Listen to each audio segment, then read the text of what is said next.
Adanya pemberitaan beberapa waktu lalu terkait penelantaran pasien yang telah dilakukan oleh pihak RSUD Kertosono membuat pihak RSUD angkat bicara.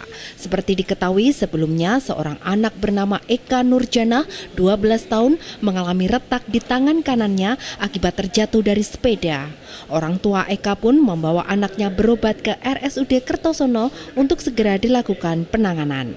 Namun, sang pasien yang merupakan salah satu pemegang kartu KIS atau Kartu Indonesia Sehat ini merasa kecewa dikarenakan lambatnya pihak rumah sakit melakukan penanganan. Terkait hal tersebut, pihak RSUD Kertosono pun melakukan klarifikasi bahwa penanganan yang dilakukan sudah sesuai dengan prosedur kedokteran, yakni dikarenakan tangan pasien masih dalam kondisi bengkak dan hal tersebut tidak memungkinkan untuk dilakukan pemasangan gips, maka pasien diminta menunggu hingga bengkak yang dialami pasien mereda. Karena kesalahpahaman informasi dan diharuskan menunggu selama beberapa hari, membuat pasien dan keluarga merasa kecewa. Terkait hal tersebut, pihak RSUD Kertosono melalui dokter yang menangani pasien memberikan pernyataannya. Waktu itu dokter jaganya melaporkan ke saya, terus curiga ada patah tangan kanannya, sehingga saya langsung memberikan perintah untuk di MRI-kan, dipasang infus, terus dipasang sepalak untuk patah tulangnya, dan dikasih obat-obat anti nyeri untuk emergensinya. Nah, pasien masuk ke ruang bougainville.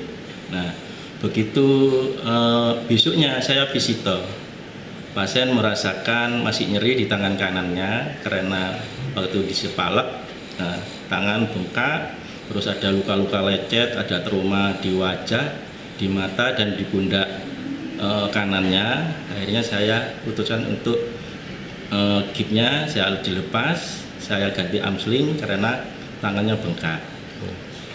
Nah, begitu selanjutnya besoknya hari kedua saya lihat tangannya masih bengkak, terus saya KIE sama keluarga, kemungkinan ini harus dipasang gips tapi menunggu tangan itu dibengkak. Tangannya bengkaknya berkurang. Kalau dengan posisi tangannya bengkak itu berarti tidak bisa digips, ya? Tidak bisa, soalnya secara ilmiah kalau tangan bengkak itu akan menyebabkan kompartemen sindrom, di mana kompartemen sindrom itu akan memperparah penyakitnya. Contohnya apa?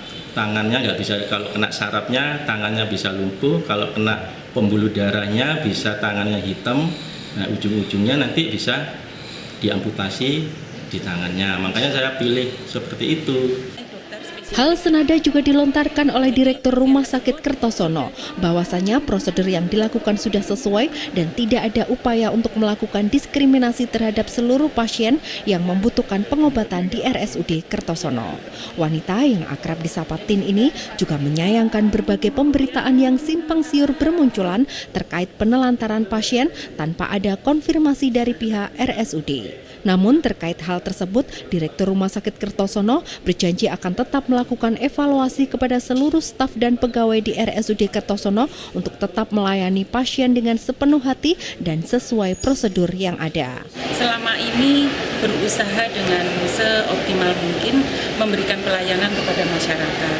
Jadi terkait dengan berita penelantaran yang kemarin ramai dibicarakan di medsos maupun media-media lainnya, itu saya kira sangat tidak benar. Jadi rumah sakit sudah memberikan pelayanan kepada pasien tersebut sesuai dengan prosedur yang sudah ditetapkan oleh rumah sakit, dan itu sudah sesuai dengan standar keilmuan oleh dokter spesialis yang menangani.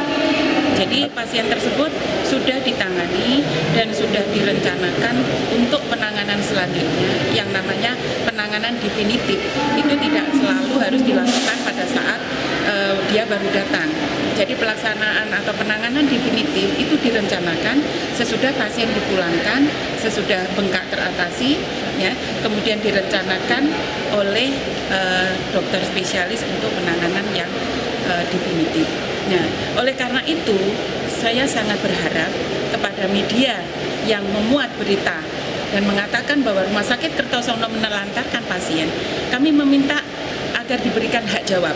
Ya, karena rumah sakit, kami dari manajemen, ya, kami sebagai rumah sakit milik pemerintah daerah, tentunya kami tidak bisa dikatakan menelantarkan. Ya.